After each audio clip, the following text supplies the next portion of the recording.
बहुत समय पहले की बात है। काशीपुर नाम का एक बहुत छोटा सा गांव था।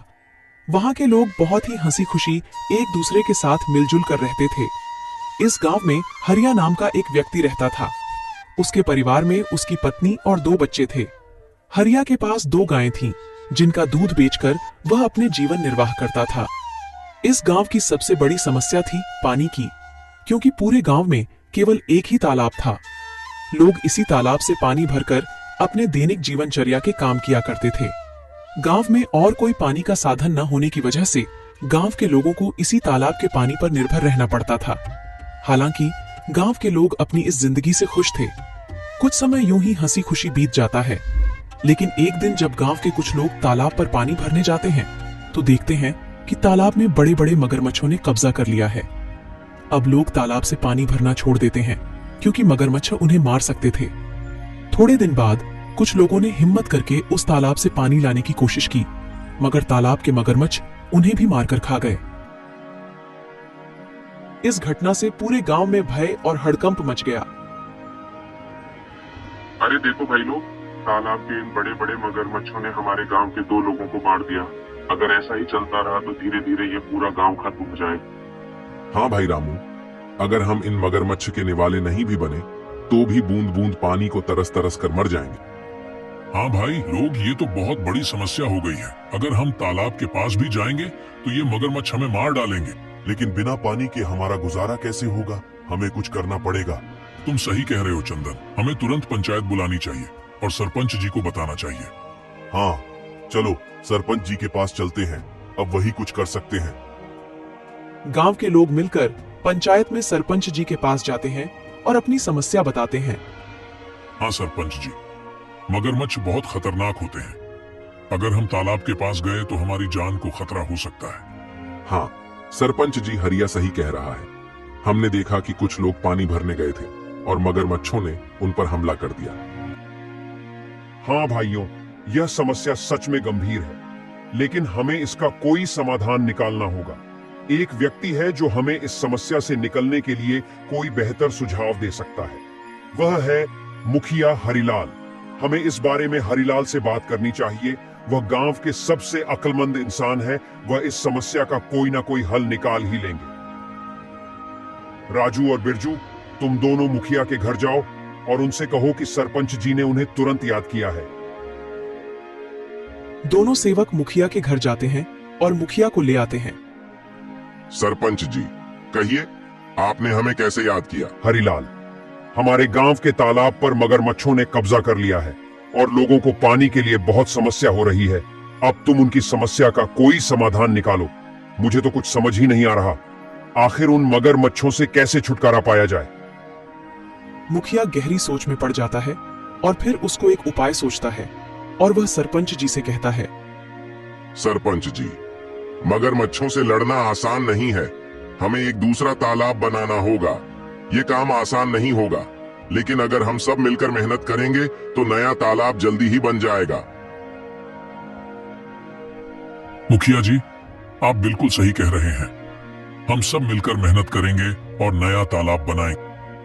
हाँ, हमें मिलकर काम करना होगा। इस समस्या का यही समाधान है। चलो फिर कल से ही हम नया तालाब खोदने का काम शुरू करते हैं।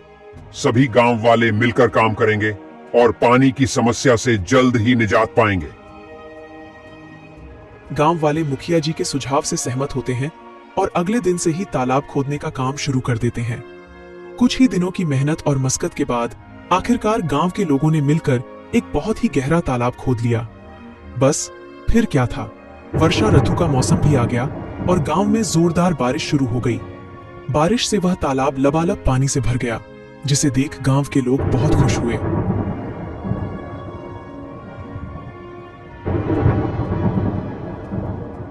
अरे हरिया, यह देखो, हमारा तालाब कैसे पानी से भर गया है। अब हमें पानी के लिए उस मगरमच्छ वाले तालाब में जाने की जरूरत नहीं पड़ेगी। हम यही पास ही के तालाब से पानी भर लिया करेंगे। हाँ काका, आज मैं बहुत खुश हूँ। आखिरकार हमारे गांव को इस पानी की समस्या से निजात मिल ही गया।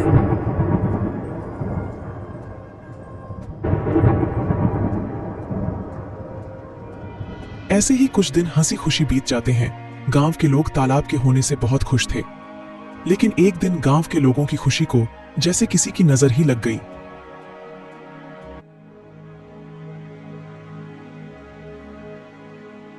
सुनिए जरा, ये तालाब से मटकी भरकर ले आना। घर में पानी खत्म हो गया है। और हाँ, थोड़ा जल्दी आना। वहाँ गांव वाले लोगों से बातें करने मत बैठ जाना जब तक मैं आपके लिए गाय का दूध निकाल देती हूँ। ठीक है राधा, लाओ 2 मटकी मुझे, मैं अभी पानी भर लाता हूँ। जब हरिया मटकी लेकर तालाब के पास पहुंचा तो उसने देखा वहां पर मुखिया हरिलाल खड़ा है और वह गांव वालों से पैसे ले रहा है।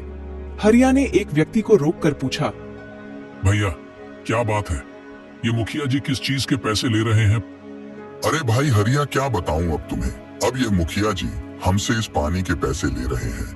इनका कहना है कि जिसे भी इस तालाब से पानी भरना है उसको पैसे देने होंगे, और जो पैसे नहीं देगा उसे तालाब से पानी नहीं भरने दिया जाएगा।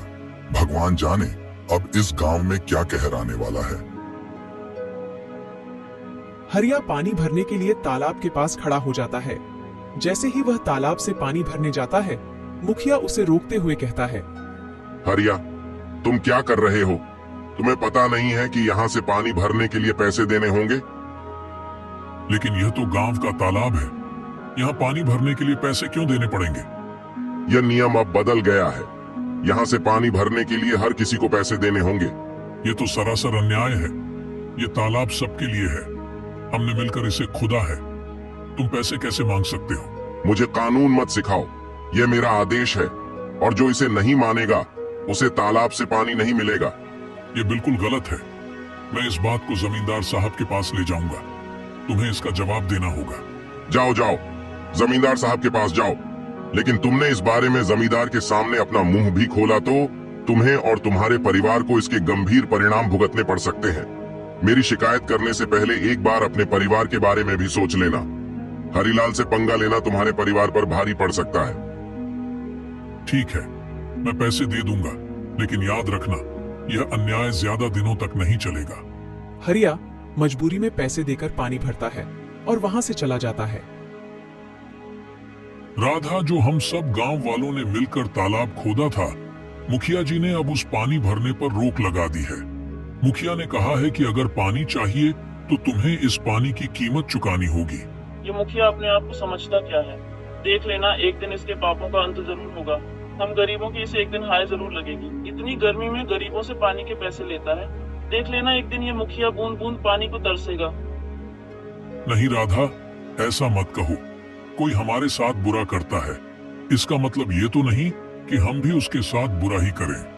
ऊपर वाला सब देख रहा है, सबको सबकी कर्मों की सजा जरूर मिलती है। मुखिया को भी उसकी किए की सजा एक न एक दिन जरूर मिलेगी।